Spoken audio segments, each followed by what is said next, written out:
கற்பழிப்புங்கிற வார்த்தை எனக்கு எப்பவுமே மனசை காயப்படுத்தக்கூடிய ஒரு வார்த்தை.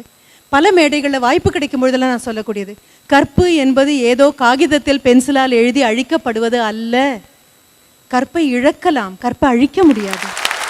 If goodness is a matter of affordability, இதுவரை முடியாட்டா முயற்சி பண்ணுவோம். முயற்சி பண்ணி முடியாட்டா அது வேற, முயற்சி பண்ணவே முடியாட்டா அது வேற. முயற்சி பண்ணுவோம். நானும் நீங்களும் இன்னும் கோவப்படலாம், இன்னும் ஆவேசமாக பேசலாம்.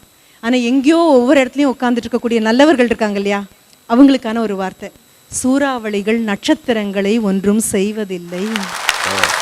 நீங்களும் நானும் போராடலாம், நீங்களும் நானும் உண்டு இல்லை உண்டு இல்லைன்னு சொல்லலாம்.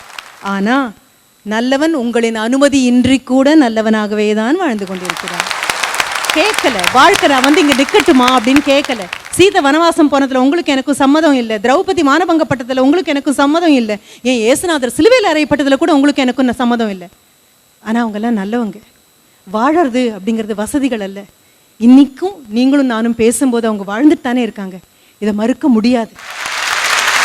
இங்கேயே நின்றுக்கிட்டு பார்க்கும்போது எல்லாம் அப்படி தான் தெரியும். சீன பெருஞ்சுவர் கூட அது மாதிரி ஏறி நின்னீங்கன்னா கோணையாக தான் இருக்கான். ஆனால் நிலாவிலிருந்து பார்த்தா நேர்கோடா தெரியும் அப்படின்னு சொல்கிறாங்க. கொஞ்சம் நகர்ந்து நிற்கலாம். எனக்கு சீன பெருஞ்சுவருக்கு நான் போனதில்லை, ஆனால் இன்னொன்று எனக்கு தெரியும்.